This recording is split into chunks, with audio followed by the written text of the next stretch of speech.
Avery, whose show is this?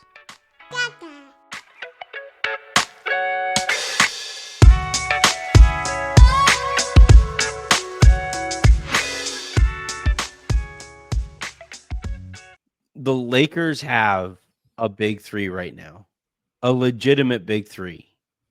And one of them is making $12 million.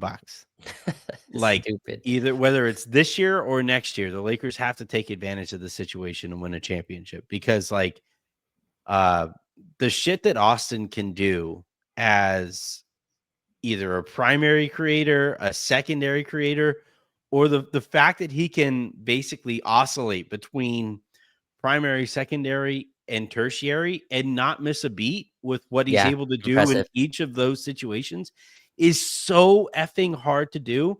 Like, Yeah. Chris, Kevin Love had to talk to Chris Bosh about what it was like to go from like being a star to being a tertiary player on those Miami Heat teams. Like the toughest thing to do is kind of try to find your spots as an on-ball creator, an on-ball impact player, and still be able to like maintain that kind of impact while also staying in rhythm for those moments that you're a secondary or sometimes primary player.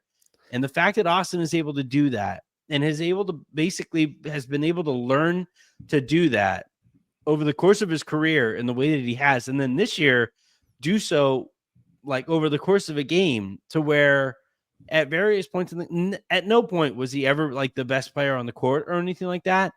But fuck me, man. I trust that guy with every moment that he's on the ball. It's like, yeah, all right, that guy's gonna do it. And he's an undrafted player making $12 million a year. Yeah. I mean I think he's outperformed that so far. He's playing like a Oh, plus $20 million, yeah. close to 30, I think, $1 million player. No, Austin's just his ball handling and his scoring. Anthony, he scored over 20 in 8 of the last 11 games, including a 45 one in there, a 32 one in there, a 27 one in there. Like his offense has just become so consistent, and he's one of the few players that really hand off when Luka makes the pass. Like he hits pretty much every shot that comes from Luka's passing, and Luka trusts him as well. There was a play tonight where I think in the fourth quarter, LeBron handed it to Luka, then handed it to Austin. It was just like, what? And Austin walked the ball up and kind of created a shot. No, he's been fantastic. I think the Lakers have the best like three-headed ball handling, unit in the league. And I think if you look around at third options, there's just not a better third option that has the ball handling and scoring ability of Austin. You can go around the whole league and kind of look at that. Austin's incredible, and I'm so glad he didn't take the approach because I thought he would, and I would have been understandable to go, all right, Luka's here. I got to kind of acquiesce to him, and you said third option, and I think you're correct on that in like the larger scope. I think Austin's the second option for whoever is the first option on that play, right? It's like, so Yeah. when whoever has the double team, he's the release valve, which is freaking stupid. Like he's the short roll guy, and his passing has gotten so good that you can't just overplay on him. Dallas tried to send two on the ball, and he did like a perfect lob to Jackson Hayes. He had a skip pass today. I gotta go find it, where it was like a Luka skip pass, and I don't even remember. He was in like the opposite corner, threw it to the other side on the money.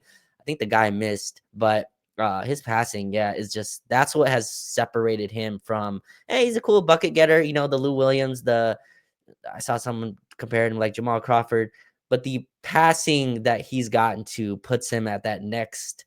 You can give that guy the ball at the end of playoff games, and the Lakers have, but even now, like because of his playmaking, you can kind of trust him to make the right play. It's just Austin's awesome. I'm glad you said big three. Some people are scared to say it. Lakers have a freaking big three. Yeah. And they're all playing well. It's the difference between Lou Williams, Jamal Crawford, think of all of your classic 6 men of the year types. Right. Jordan Clarkson, right? Is the difference like going from that level to Manu Ginobili. Like the fact that the reason that the Spurs were so difficult. Actually, it's funny because Jen and I were talking about, she was watching the Lakers, and I told her tonight, I was like, this is a Lakers team that you should now really be paying attention to and getting to know, because this team can win a championship. I will stand 10 toes down on this take. I think the Lakers can win a championship this year. Yeah. And she was watching him play tonight, and she's like, holy shit, they're really moving the ball. And I'm like, babe, just watch. They are always one pass away from a great shot. Yeah. It's actually obscene to watch them play the way that they can offensively and how easily they create shots. And she was like, yeah, this team like kind of reminds me of those old Spurs teams. And I'm Mm. like, yeah, there's Manu sitting right there on the wing. Like Right. Right. Austin, like he starts, which makes him like people aren't going to connect the dots there. But with everything that he's asked to do, where like sometimes Manu would be like, he would be the primary creator. Sometimes he's secondary because Duncan had the ball. Sometimes he was tertiary because Tony and Duncan were doing stuff, and he had to figure out how to operate over there. Like Austin is playing like Manu Ginobili, and it's so much fun to watch it. The part I don't want to get lost is, and Kyrie hit some tough shots, but Austin was a primary defender on Kyrie Irving too, right? He's the guy you throw He on was getting him. his ass kicked, but yeah. It's Kyrie Irving, so like you kind of have to dictate the shots you want to get beat by, right? And JJ Redick Yeah, spoke, I think, and the at ways that you halftime. get beat, right? Like the ways that like the actually it was funny. I was having a conversation with Austin's agent about this, Aaron, and how like when AD was on the team, it was a lot of funneling to the basket, and that's a Mhm. different style of defense.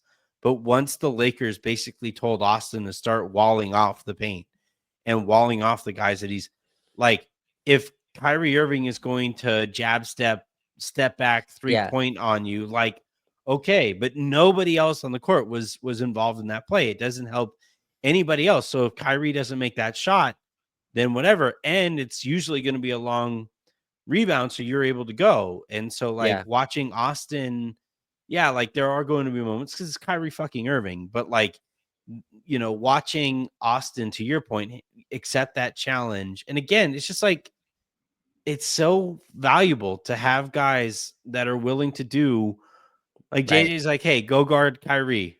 Okay. Hey, can you like when Luka and LeBron couldn't play one night? Hey, like go, you're the offense tonight. right. Oh, Drop oh, 45. okay, I'll drop 45. Yeah, Yeah, like, hey man, like we need you to like score in spurts here. Like, can you just find your spots or whatever? And Austin finishes with 20 points on 12 shots tonight. Like, it's crazy to watch this guy figure out everything basically on the fly and basically excel at everything the Lakers are asking him to do. right. And again, Kyrie, not trying to disparage the game he had, but I mean, you force him to take 27 shots to get to his 30 plus points. He only went to the line 3 times, right? 6 free throws. He wasn't really, he got 4 assists. So you didn't keep him in check. He still had an awesome game. Obviously, 35 is an incredible night for him, but you at least forced it into volume. And he was a minus 10 on the floor. So you really won the minutes that he was out there. That was the assignment, right? Like it's go out there, make it tough for him, make him have to take step back shots, make him have to take an extra through the leg, dribble, step back. And I thought Austin just did that fantastic. Where Kyrie really cooked, honestly, was I think he had 2 step backs over Luka and then 1 in transition. And then he had some contested finishes at the rim. But again, Austin's not a shut down point of attack guard, but I think he's good enough on the end that he can allow this really swarming kind of defense to lock in. And I mean, and that's an impressive fourth quarter. I mean, you had again Kyrie cooking, Spencer Dinwiddie, I thought was hitting some insane tough shots. You held them to 20 points in the fourth, 22 in the first. I thought when the defense locked in, they really were able to kind of keep Dallas in check. And once their offense hit any rhythm, this game was over. And